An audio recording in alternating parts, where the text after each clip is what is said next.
Parfois, j'ai l'impression que ma tête continue sans moi, qu'elle tourne en boucle, alors que mon corps demande juste la paix.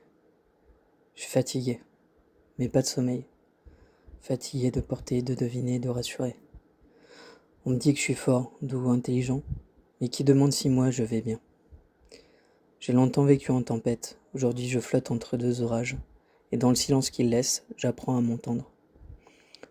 Bienvenue dans Cavalier sans tête, le podcast où je ne prouve rien, mais où je dis ce que je n'ai jamais osé poser à voix haute. Pour ceux qui tiennent sans mode d'emploi, pour ceux qui cherchent encore. Aujourd'hui, je vais parler de celui qui n'a pas eu d'enfant. J'en ai déjà parlé un peu dans l'épisode celui qui n'a pas su dire non, mais seulement sous cet angle-là. Je n'ai pas su dire ce que je pensais au moment où il aurait fallu. Et aujourd'hui, c'est devenu un deuil.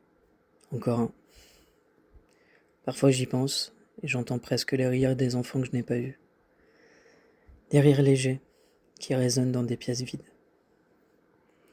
J'imagine les conversations que j'aurais pu avoir avec eux, le premier papa, les histoires du soir, et surtout, ce que j'aurais voulu leur transmettre. Et là, tout se mélange. Je suis d'abord heureux, comme si j'étais vraiment en train de vivre ce moment.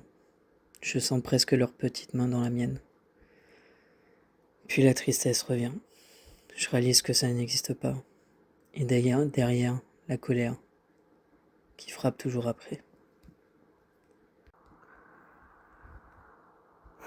Je pourrais me laisser submerger par cette absence. Pour être honnête, je crois que c'est une des raisons pour lesquelles je me suis laissé aller ces dernières années. Les jours passés, moi, je me disais, à quoi bon? Qui m'attend? Mais la vie continue, elle continue avec ou sans moi, avec ou sans eux. Alors j'ai écrit cette lettre, celle que je lis dans l'épisode dédié, un manifeste silencieux pour dire que je suis là, et que peut-être eux aussi à travers moi.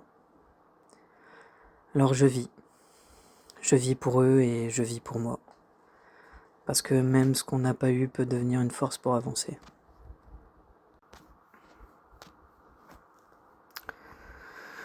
Il y a eu 2 moments dans ma vie où j'aurais pu devenir père, 2 moments que je n'oublierai jamais. La première fois, ça m'est tombé dessus sans que je sois consulté.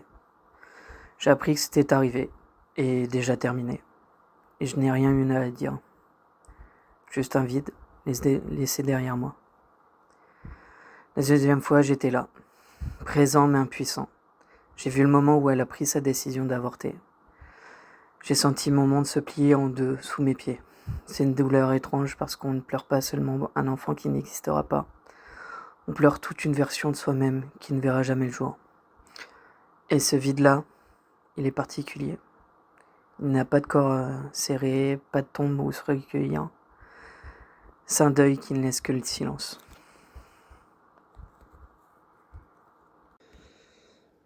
J'ai alors longtemps cru à une malédiction de famille. Comme si ni moi, ni mon frère, ni ma sœur n'aurions jamais d'enfant. Et puis, c'est en train d'arriver.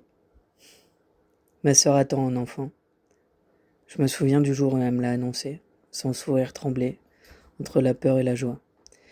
Et j'ai senti mes yeux se remplir de larmes, comme si tout ce que j'avais cru pendant des années s'effaçait d'un coup. Nous ne sommes pas maudits, et j'en pleure de joie à chaque fois que j'y pense. Je la vois devenir mère, et c'est comme si une partie de moi respirait enfin. Parce qu'en la voyant prévoir un avenir à plusieurs, j'ai l'impression que moi aussi je peux rêver à cet avenir. Et c'est une sensation puissante. Parce que se battre pour soi, c'est une chose. Mais se battre pour un futur qui dépasse son propre futur, c'est encore plus fort.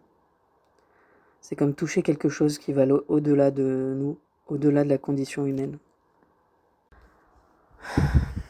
Alors je me dis que peut-être laisser une trace n'est pas toujours avoir un enfant. Parfois c'est simplement transmettre un souffle, un geste, une force qui continue après nous. Peut-être que ce que je n'ai pas vécu directement, je le vivrai autrement, à travers eux.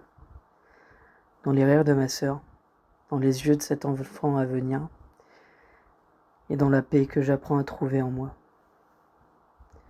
Parfois je ferme les yeux, et puis j'entends encore ces rires imaginés. Ceux des enfants que je n'ai pas eus, mais cette fois ils ne font plus mal. Parce qu'ils se mêlent à un rire réel, celui qui arrive, qui va exister pour de vrai. Et aujourd'hui, j'en suis sûr, ça me comble de bonheur.